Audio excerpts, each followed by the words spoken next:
Alright, time for another DrivePhysics.com. DebatePhysics.com also, but yeah, nobody's up to it.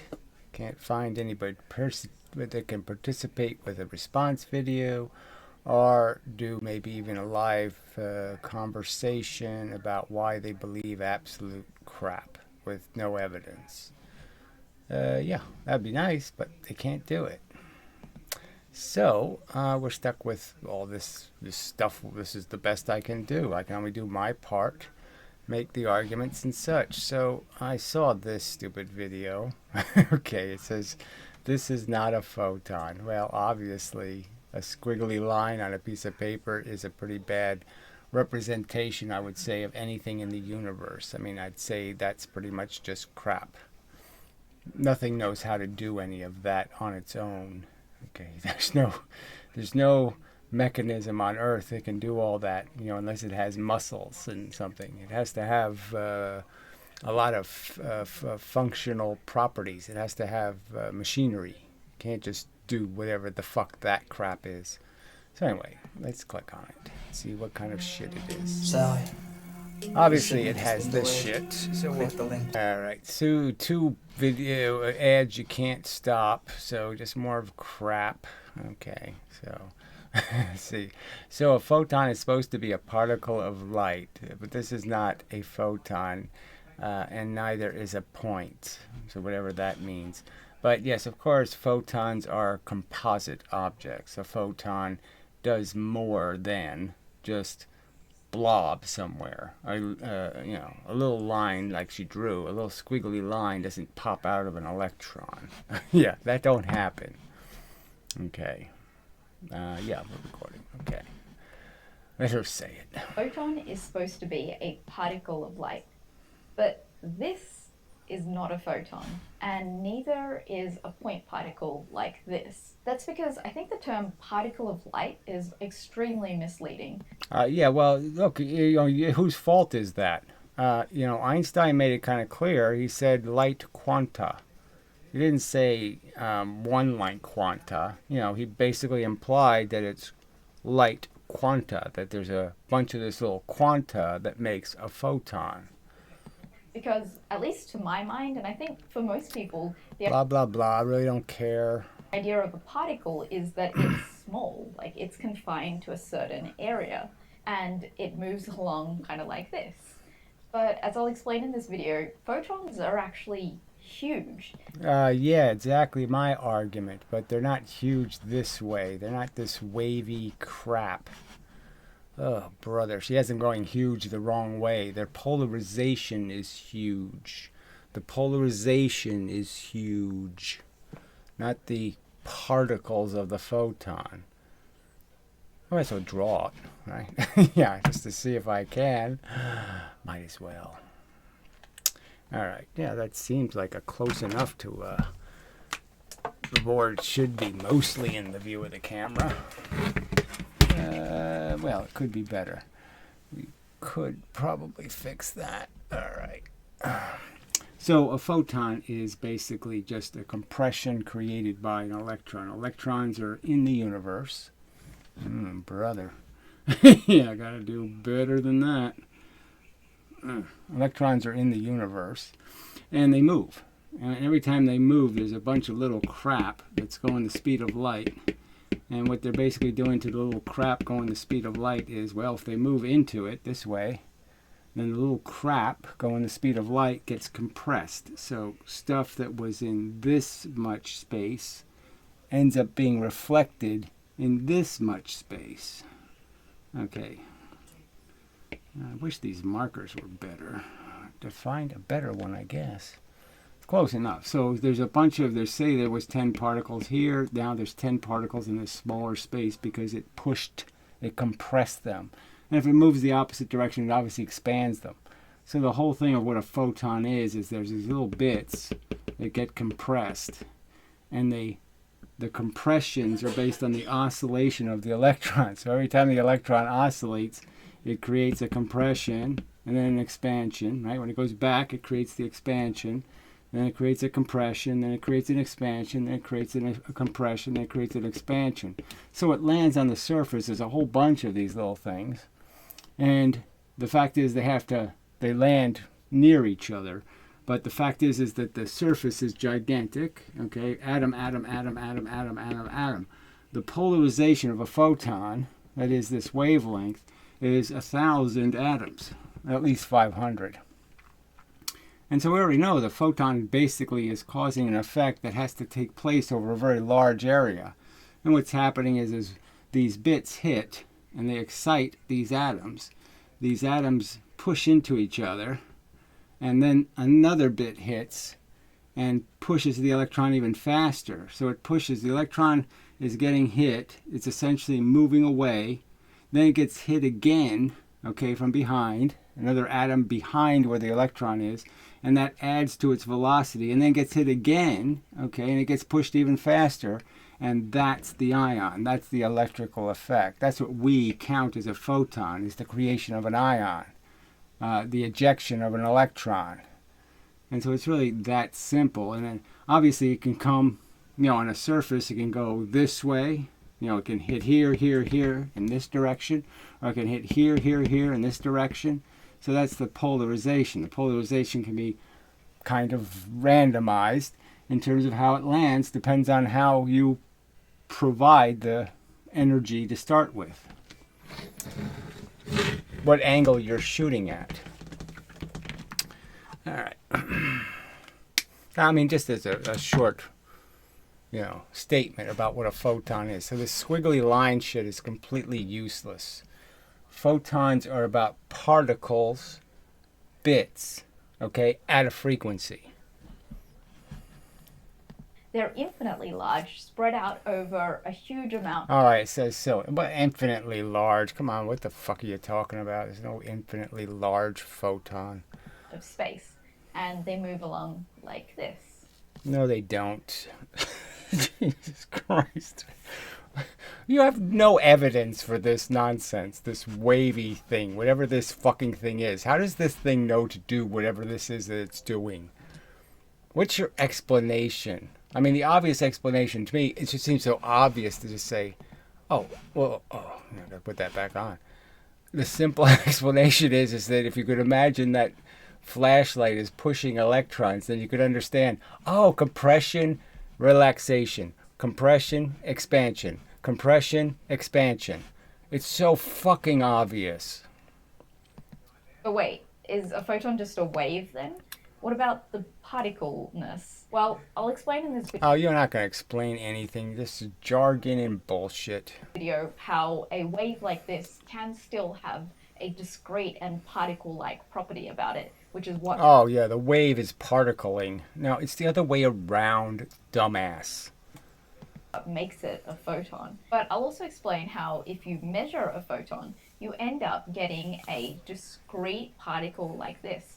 So you don't get a discrete particle, you get a fucking ion. We can't see a photon unless it hits a surface and creates electricity. That's how we see it. There's no other way to detect it except basically to cause electricity. That's what a photodetector does. A photomultiplier creates electricity. It creates movement in electrons. It basically multiplies electrons to detect photons. Somewhere along here, which you may have seen in famous photos like this, where single photon... That's a photo. Oh, great. All right, so here the most rudimentary, crudest pile of crap fringe pattern. Okay, so again, just absolute nonsense. Yes, the photons, the electrical impulses, hit in these different locations. A little electrical impulses create a little electrical impulse, a little electrical impulse. Or you could say a reflection. So obviously when we see the pattern in visible light, we're seeing the light that reflects off the surface. We're seeing photons that are reflecting. But we have no idea how that photon was created. That is, the energy could have been coming from one surface of a slit and the energy from the other surface of a slit. And those combined to create the right pattern, an on-off pattern. The simplest pattern in the universe. Photon dots make up the double slit pattern. So that's not the double slit pattern. All right, so let me do that part. I mean, they can't even get this, the most rudimentary part of this argument, and they can't even get it right. They can't even start with the right fundamental premise. If you're going to talk about this subject, you really ought to be able to get this little bit right, that what the patterns actually are, what they actually look like. You shouldn't just be making up bullshit that doesn't have anything to do with the truth. Okay, so the first thing, oh, brother, motherfucker. Yeah, that didn't work. Pause. These Crayola dry erase markers absolutely suck. I found a bunch of free ones in the garbage. Well, I guess that's why they were in the garbage, is because they suck. All right. So look, we know there's there's distinct patterns. So first they play this idiotic game of talking about waves. Single slits with water waves do not create any interference. You just get a round wave, round wave, round wave, round wave. Okay, no interference. It's just a pile of crap to say that there's any interference, because there isn't. Fuck this damn marker. Where's my red one? Gotta pause again. Damn it. Oh, I see it. Here it is. All right. All right, and the double slit, so that's what the single slit in water does. Okay, no interference at all. Just, it's a complete nonsense to talk about interference, because there isn't no single slit interference in water. So nothing like light. All right, then we do a double slit in water. Okay, the classic pattern takes place. You do this stupid overlap, but guess what? It doesn't create the right pattern. The fringes aren't the same, okay? You don't get a double maxima. You get single little places, okay? Distinctly the same size all the way across, and they're of the same intensity. The water going here is just as intense as the water going here, as the water going over here, so it's all the same intensity, so it obviously has nothing to do with what happens in light. All right, so it's just a big lie. That single maxima, right? It's not double. So the single slit in light, very different than a water wave, kind of obviously. Okay, you have a big double maxima, and then you have nodes, okay, that are 1/2, okay, the size of that central maxima. That is, if you counted this, if this was a 3, and this was a 3, this would be a 7. Okay, that kind of thing. But it's the other way around. Actually, if this was a 2 and this was a 2, this would be a 5. No, it's the other way around, 3. So it's a little less than double. Okay, so let me write that down properly. So this was a 2 and this was a 2. So anyway, very distinct feature. Twice the size right here. Twice the size. Okay, distinct feature. Water doesn't do that. Double slit in water doesn't create that pattern. Now, if I do a double slit with light, okay, very different. Completely different than this water. Even if we did the water pattern, which is this, okay, the pattern with the double slit in light, okay, is this complex pattern, right? So I got this 3, and I got 2, 2, and 2, 2, and 2, 2, and 2, 2, 2, 2. All right, I got 2 patterns superimposed on each other, right? These little breaks are a pattern, right? So this would be the pattern, pattern, pattern, pattern. So I have 2 different patterns in here. What are the 2 patterns created by? Well, they're created by this distance. That's in the math. The furthest 2 surfaces and the closest 2 surfaces. The 2 close surfaces are making this big pattern, okay? And the furthest surfaces are telling you the size of the small pattern. And this pattern diminishes with distance. So it gets weaker and weaker and weaker. So unlike any kind of wave pattern, it's not just as strong here as it is here. Okay, it's much weaker over here. Very few photons get bent over here. The pattern dies, much quicker than ever getting even around this circle. They've never done the experiment, but they're never going to get a photon here at the 90 degrees. Okay, the 90 degrees, there's no photons going there. So the whole thing's a big fat fake. But you have to get this right, okay? It's not just any fringe pattern. The patterns are very specific. They have very specific details. And they just pretend, oh, it's interference. Oh, it's on-off pattern. No, it's not that simple. God damn. frickin' bullshitters. I really have run out of all patience. This is not a contradiction in quantum mechanics. Oh, It fuck is you. possible for something to be very spread out before it's measured, and then when it is measured... Oh, what? Just what? You have no evidence for this nonsense. Measured. You didn't measure anything. Everything has to bang into something. Everything has to be terminated. Measured. it collapses to a single spot. Oh, this is too silly. I can't believe she's getting into this quantum mechanic crapola. So she can't give you the truth about what the pattern looks like. She doesn't know anything about the math, which proves fundamentally. The math proves the double slit is about 4 point sources. There's 4 surfaces. The 4 surfaces are just point sources. They're just causing scatter. The scatter hits the wall, and half the scatter is in phase, and the other half of the scatter is out of phase. So half of the photons show up, the other half don't show up because they're out of phase. And we'll explain in this video how that happens, like mechanistically, what goes on to force the photon into a small spot when it's... Oh, disgusting. Ew. Religion. measured. Okay, so I wanted to... Wooey bullshit. Just make up gremlin stories, holy ghosts, virgin births. It's all just such goddamn shit. explain this all to you using an experiment called the photoelectric effect, which is really important in quantum mechanics because it was the first experiment that convinced people that photons exist, that there are particles of light. The original version of the experiment is quite complicated, so I was going to show you a at-home version, which was based on a few... Oh, yeah, right. Do some rickety bullshit version, okay? So, yeah, all you need is any kind of... Frankly, all metals will do it. All right? So all you need is some device that is capable of measuring small amounts of electricity.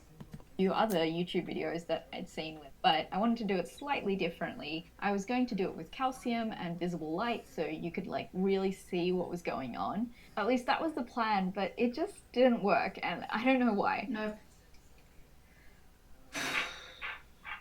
Well, I don't see any electrodes connected to it, so maybe that's one of the reasons it didn't work. I don't get it. So instead, what I'm going to do is I'll link to some other people's videos where they do manage to get it to work at home, and then I'll explain what I should have seen when I did the experiment. I mean, it's just pathetic. We all know what the experiment is, so there's nothing news here. Yeah, exactly. You can use just the simple, whatever you call these things with the stupid gold plates, the gold foil, aluminum foil. Why didn't you just do it with the aluminum foil? My diagram of the experiment. I know it looks like a weird game of hangman, but this is supposed to be the calcium metal, and here in the cup is supposed to be these bits of foil. And I started... You got big giant pieces of foil. I mean, the odds are against you that you're going to create enough charge to frickin' move big giant pieces of foil. Off the experiment by rubbing my hair with a plastic bottle. The point of this is that when the plastic bottle rubs against my hair, it steals some of the electrons from my hair.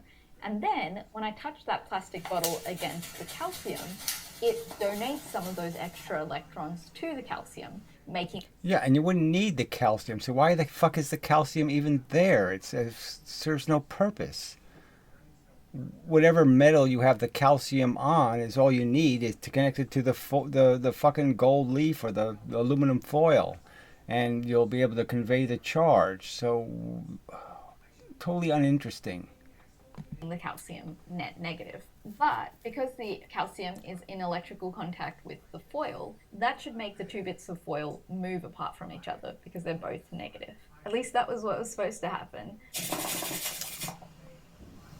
So she can't even make one of these simple little charge detectors, whatever the fuck, there's a name for those. She can't even make one of those right. And then all you really need is a very strong source of ultraviolet light, and you'd be really easy. You just shine the strong source of ultraviolet light on any surface, almost any conducting surface, and you'll end up, okay, conveying the charge. Shit. Then this has something to do with photons. Oh, sure it does. Oh, nothing. Nothing. So much for that. Fuck. Oh, Louie, where you going? Fuck. It's just the setup, right? Like, I have no idea why that didn't work. I think from now on, I'm just gonna stick with theory. But anyway, let's assume that that did happen. Now, the important part of the experiment is what happens when we shine. I'm sorry. I mean, this is just so trivial. This is, what are you doing? Nursery school physics? It's just, oh. Ugh, God. And some light on the calcium. Light has energy in it, and there are electrons that are trapped inside of this calcium because they lack energy. They don't have enough energy to escape. So in theory, by shining a light on these electrons, you might be able to give them enough energy to escape. That's what the whole photoelectric experiment is about. Whether this light is going to give... They don't even have to escape. All they have to do is have a conductive path, and they will, any imbalance in charge that you create anywhere on the surface, as long as you have it connected conductively to other atoms, they'll all have to become charged. It's about moving electrons, not freeing electrons. Give enough energy to these electrons to make them escape. If it does make a bunch of electrons fly away, then we'll be able to tell, because now the negative charges will spread out again and they'll be basically neutralized. And so these two bits of foil can now go back to being together. So that's what we're looking for. All right, so she's doing the knock the electrons off and end up making the object positive because you've knocked off the negative electrons. But same difference. Looking to see, does this light let electrons escape? All right. So it's just the difference between moving electrons, okay, and then giving them enough to leave a surface, which is it's obviously not much of a distinction. So obviously the photoelectric effect could be called the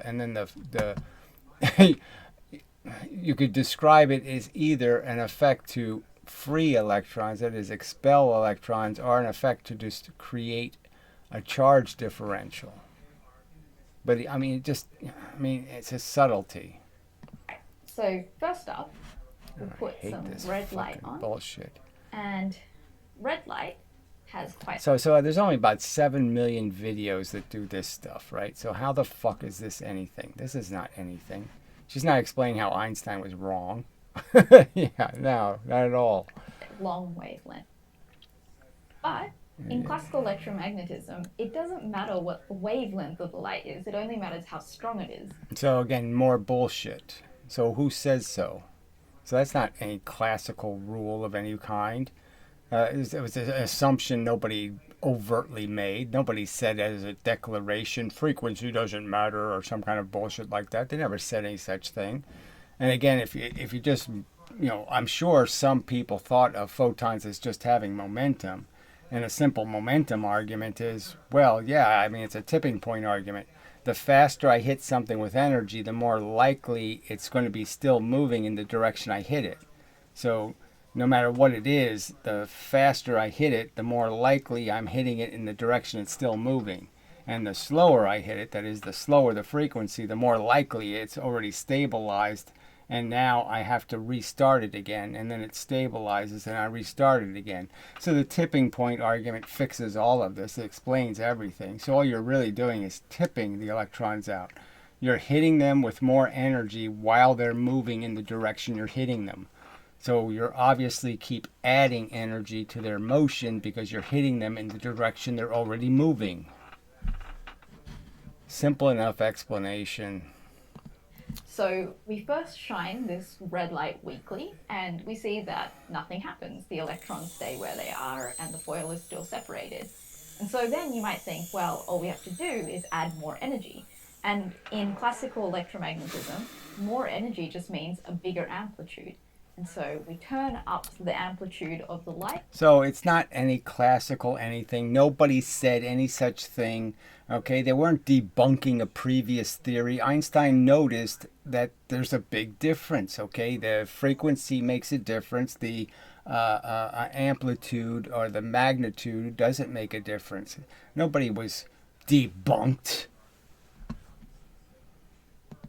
Making it brighter, which means that there's much more energy in there. And so this should be enough energy to release the electron. But we find that no matter how bright you make that red light, you will not be able to release these. Right. So no matter how many baseballs you throw at the wrong frequency at the obelisk, you're not going to tip it over. You have to throw them so it adds energy. So if you keep throwing them without adding energy, then yeah, you're not going to get anywhere. Electrons, and the foil will stay as it is. It's the same story when you instead use yellow light. You can shine the yellow light as hard as you want, but it's not going to release any of the electrons. But things change when you instead shine some green light. Now what happens is that the electrons do get freed and these bits of foil come together. Right, and all it's really saying is the electron has a motion away from the atom. So when you put pressure into the atom, the nucleus or some other part, you create a negative potential. The electron pushes out, and the fact is the electron is going to be pulled back. Okay, because it's fighting a positive field. So you're hitting it, pushing it away, but only a little bit. And it's going to slow down and stop and then move back again. And the argument is blue light is a frequency high enough where it's still moving forward when you hit it again. And it's still moving forward when you hit it again. So it's just an easy to understand resonance argument. You can't add energy if you're off resonance. So if you get to a frequency high enough, you can't help but push the electron. And then the fact that the electrons that fly off faster, the bluer the light you make it. The more ultraviolet you make the light, the faster the electrons end up going, which just perfectly indicates that's exactly all you're doing. You're just, because you're at this higher frequency, now the closer you make the frequency, the more likely it is the electron is moving in the right direction. So you're win-win. And this will also happen when we use blue light, which has even shorter wavelength. So what we found is that the intensity of the light just doesn't really matter for whether the electrons will get released or not. But the wavelength does matter. As long All right, so now she's talking like 2010 theory, because guess what? In the last decade, they have found out that if you hit the surface with enough intensity, the fact is it's going to convert some of that red light into higher frequency light, just from reflections and other kinds of mechanical things that happens inside the surface. And so some of the energy is actually going to be converted into higher energy photons, and you will move some electrons. So the fact is, if you throw enough infrared light at it, you'll heat it enough to cause the thermal energy to be ejecting a few high energy photons. As long as the wavelength is lower than some threshold wavelength, then the light will release electrons. In our case, for calcium, it turned out that calcium requires green light or light with shorter wavelengths than green. And that's why I was really excited to try and use calcium for this experiment, because it's kind of cool to see it in the visible spectrum where, red light doesn't work. Why would it make any difference? Yeah. But blue light does work. Usually for the kind of metals that are used in a lot of experiments on YouTube, the only light that does work is ultraviolet and above. And so it's a little bit less exciting to see that, I feel like. But, I mean... yeah, it's a girl thing, I guess. Yeah, I don't know. Exciting. It's exciting. How exciting is it to see this diagram of the experiment? Anyway, the point is that this result was very, very surprising when people first did it, because this is the opposite of what you would expect from classical electromagnetism. So again, it's not. It's what you would expect if you believed in silly waves. You're again saying that Newton believed in waves. No, he didn't. Okay, there was a lot of physicists, okay, in the last 300 years who weren't suckers and fools and didn't fall for this stupid wave crap. All right, so the only reason why you would think that, oh, it all has to be the same energy is if you had some stupid wave theory. But if you understood it as particles and you said, well, I'm throwing the bullets at a faster frequency, well, yeah, I guess it's going to knock things down over a lot easier. The faster I shoot the bullets, the more likely I knock something over with the bullets. Duh. I mean, this isn't even a little bit complicated. Here's what that theory would have said. Light has energy in it, and the brighter the light, the more energy it's got. And the way that energy manifests from... What does it even mean, brighter the light? The more photons you mean. Oh, fuck. Jesus, I mean, the brighter the light. A photon doesn't have any brightness. The brightness is a quality of how many photons you are producing. And how many photons you're producing is going to be dependent on how many light quanta you have compressed and expanded. How many electrons have done this, and pushed energy into smaller packets. A wave is in its amplitude. The bigger it is, the more energy it has. In fact, the amount of energy... So just absolute nonsense. There's no such thing as the magnitude of a photon. All the quanta have exactly the same speed of light and exactly the same mass.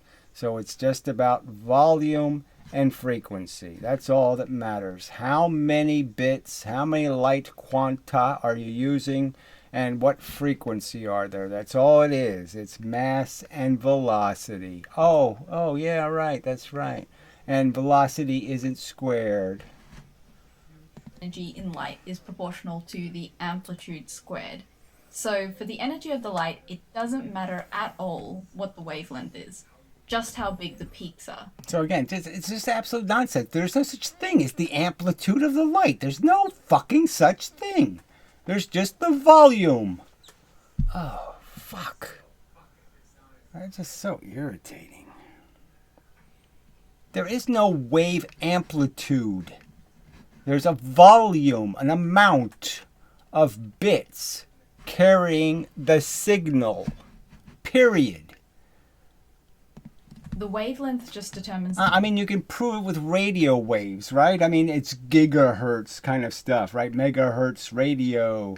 You know, they have to pump a ton of fucking goddamn energy into the antenna, okay, so they can send a huge volume of fucking bits at the signals that they want, the frequency they want. But it doesn't go anywhere unless, well, they got to shove the energy in. The color, but the amplitude is the energy.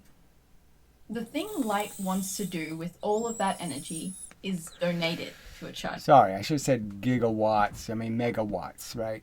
You know, they put big antennas on tall buildings and then they have pretty high electrical bills because they have to shove a lot of amps into that frickin' antenna, all right, to get it to make this wobbly signal that'll go far enough for you to receive it.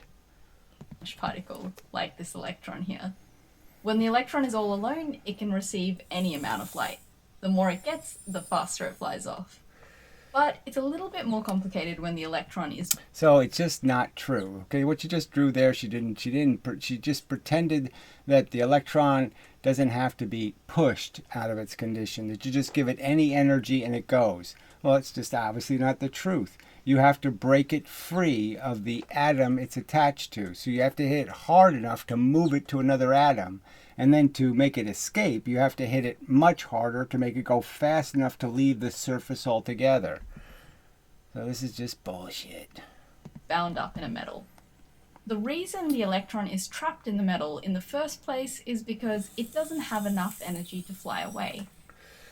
For each metal, there's a... It's just again, just nonsense, okay? The electrons have plenty of tension. They're caught in tension in the atom, and they're vibrating all the time, all right? And it's just a matter of you adding to their vibration in one direction, okay, without you losing the energy from them moving back again. And that's it. So you have to break them free from their tension by supplying enough energy, enough pushing force, okay, to create a high enough velocity for them to escape the charge differential they're trapped in.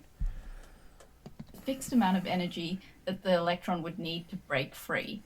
When light shines on it, that's the electron's opportunity for escape. The electron doesn't mind what color it is, as long as there's enough energy in the light to break it out. The electron. So there's no point in saying it doesn't mind what color it is. It obviously has to be something blue or above. It doesn't matter what color it is. So it's just defeating your own argument. It's a huge difference. And the higher, the faster I make that frequency, the more guaranteed I am I'm going to blow electrons all over the place. So if I hit it with X-rays, I'm going to get lots of fucking electrons flying all over the place. And I hit it with gamma rays, I'm going to get even more electrons flying all over the place. What a pile of crap. Can escape. The extra energy then might just go into how fast it flies off. Only this story is what you would expect from classical electromagnetic theory, and it turns out not to be right. So for the classical wave theory of light, So again, the classical wave theory, and whose theory was that? Exactly. Whose fucking classical theory was that? I don't think it was Descartes, I don't think it was Newton's, and I don't even think it was Galileo. So again, you're just talking shit, in my opinion. What does this classical word goddamn mean? All right, there were certain people who advocated for this mushy woo. Okay, Huygens, Leibniz, Maxwell, whatever his name was, Lawrence. Lots of people advocated for this wacky theory, okay? But they weren't the same people who advocated for, say, something like momentum. So again, you're just... Why are you using this word classical? Why don't you call it by the name of the person who believed it? And quit implying that everyone did, because everyone didn't. Intensity, which is related to the amplitude of the light, is the only thing that should matter. But the wavelength, which is related to the color, should be completely irrelevant. But that's not what we found at all. It took Einstein coming along in 1905 to come up. So she just regurgitated the same crap she already said in this crappy little video.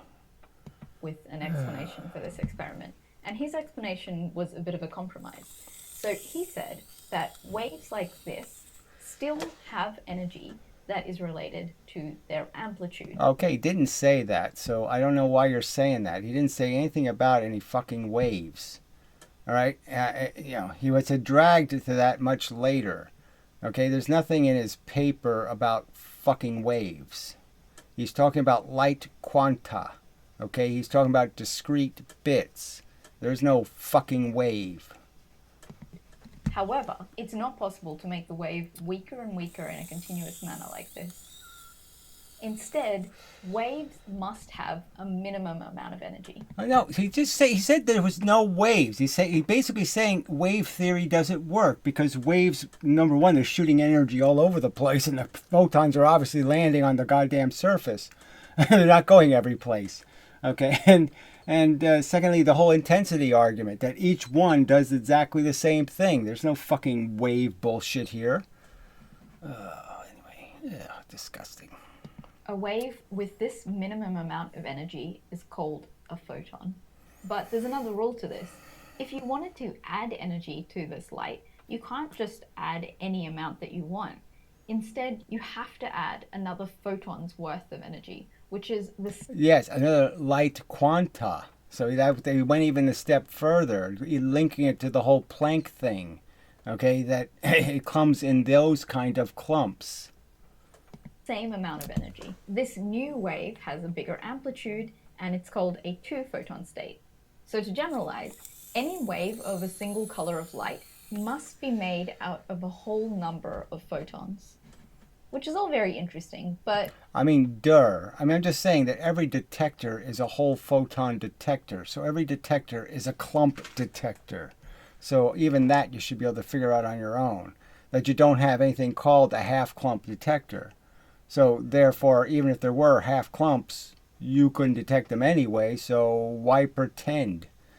Okay, you can't see it as a photon. There is no half clump detector. What has this all got to do with the photoelectric effect and color? And I mean, the argument I'm making to you is there's every reason to believe that those empty spaces are not empty, that the same amount of energy is hitting the whole surface when you make a fringe pattern. And the only difference is these photons are coherent, that is, they're in phase, and these photons aren't in phase and therefore aren't producing anything. And the polarizing filter essentially proves the point. The polarizing filters in opposite directions block all the light. Well, if all the light is blocked, how can I stick one in at an angle in between those two filters and then recreate the photons? How can I get them back? Right? So it's just, the fact is they were never destroyed. They were just messed up. They were broken. But the pieces are still there. And all you have to do is put the pieces back in phase. So you made all the photons out of phase by doing this, and you stick the filter in, and now you get 25% of them back because you put them back in phase. They're not complicated. The filters do not stop photons. The filters are all made out of transparencies. This just causes a double phase shift. This causes a double phase shift. This causes a double phase shift. So the parts going through here is a single phase shift. The part going through here is a double phase shift. That's all the polarizing filter is doing. There's no bars in the full polarizing filter. The polarizing filter isn't opaque. It's transparent. All the bits are going through. All you're doing is changing whether these patterns are in phase or out of phase. When the landing area is sitting there waiting for stuff to hit it, it's saying, like a Morse code, the dot dash has to happen in the right sequence. And if it's getting half a dot and then half a dash, that's not going to be a photon. all of that. Well, the size of this minimum amount of energy, in other words, the energy of a photon, depends on the color. So if I have some light that has double... Why are you saying this shit about color? I mean, this isn't good science. It clearly just depends on the period, the frequency. And again, you have to keep saying wavelength. You have to keep defending some notion that this is energy that it's continuous and it's some sort of ether or it's some sort of snaky thing or some other kind of crap, when it can be easily understood that the reason why you can have mile-long radio waves is because there's really a mile of empty space between the consolidation. So the radio signal is basically saying, let's push a whole bunch of electrons, okay, let's wait, okay, whatever, a microsecond, and then push a whole bunch of electrons, and that microsecond ends up being a fucking mile. Not complicated. Double the wavelength, then it has half as much energy inside of each of its photons. So here's a question for you. If I had these two bits of light then, and both of them actually had the same... I mean, it's almost ridiculous to make this argument that has twice as much energy when there's twice as many bullets. Essentially, right? Twice as many condensations. So if I fire bullets at 1 every second, and then I fire bullets at 1 every half second, clearly there's going to be twice as many bullets in the same space. And the target's going to get hit with twice as many bullets in the same time. Duh! Intensity, then what would that tell you about the number of photons inside? Well, if this light has, let's say, 2 photons worth of energy in it, and this light has the same amplitude as this one, it must have the same energy. But because each of the photons have half as much energy in this case, then... So it's just wrong to say the photons have energy. They have the same frickin' capacity by mass and velocity to move things. The fact is that they're more effective at moving something when they're at a higher frequency, just like the bullet argument. It's more effective at killing somebody. If I shoot a bullet at a guy and then I wait 10 years to shoot another bullet, and I wait 10 years to shoot another bullet, he might not die, right? But if I shoot 3 bullets in 1 second, well, then he's pretty certain that I killed him. I mean, duh. Duh. Must be twice as many photons to make up for the difference. So in total, the energy is related to the amplitude. But the photons are just about how you're allowed to chop it. So again, more nonsense about anything called an amplitude. There's a volume, an amount of light quanta. You can either send a lot of quanta with a pattern or very little quanta with a pattern. There is no amplitude. Pop that energy. The really crucial thing for the photoelectric effect is that the longer the wavelength, the smaller the amount of energy per photon. Now, the actual equation doesn't really matter too much, but just knowing this... Yeah, whatever, and it's just bullshit again. It's about momentum. And the fact is you could send the same momentum of red light that you're sending momentum of blue light, and the blue light will just happen to be more effective because of the tipping point argument. Because it's hitting at a higher frequency and therefore is more guaranteed to add energy to a wobbling electron.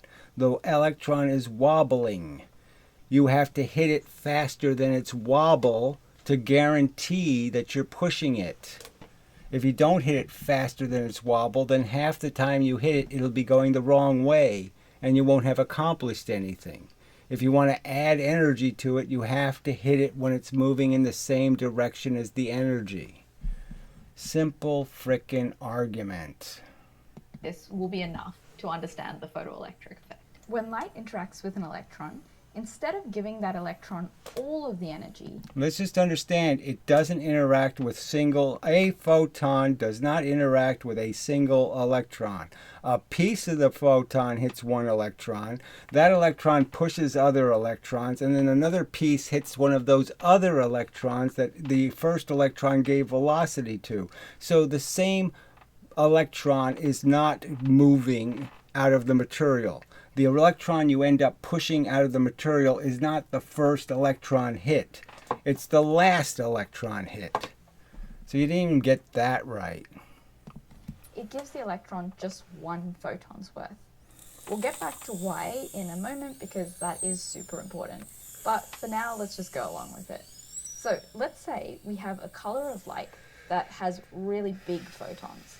And so if that one photon has enough energy to free the electron... Again, she's saying very big photons when all she's saying is high frequency. So why is she calling it big photons?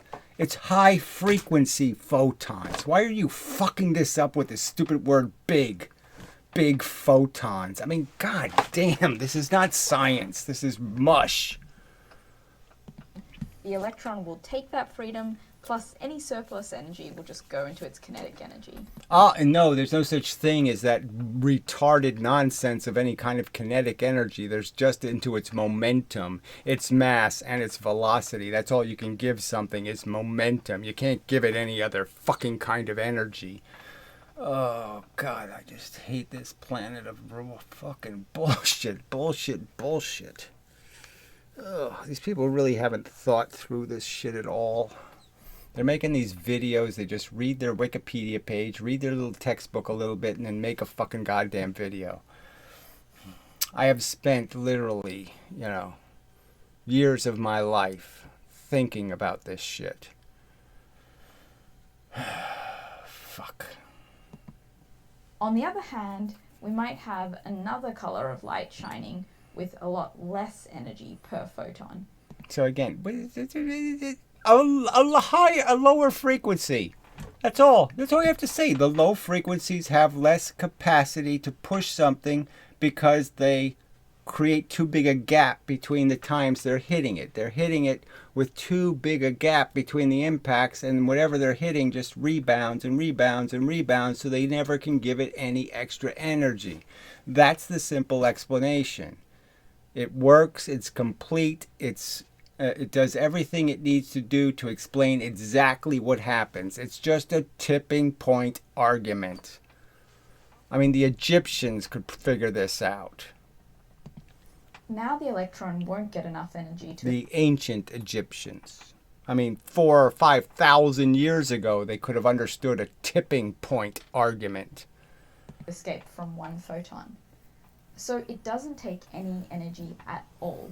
Even though many photons may be raining down on it, none of them are good enough.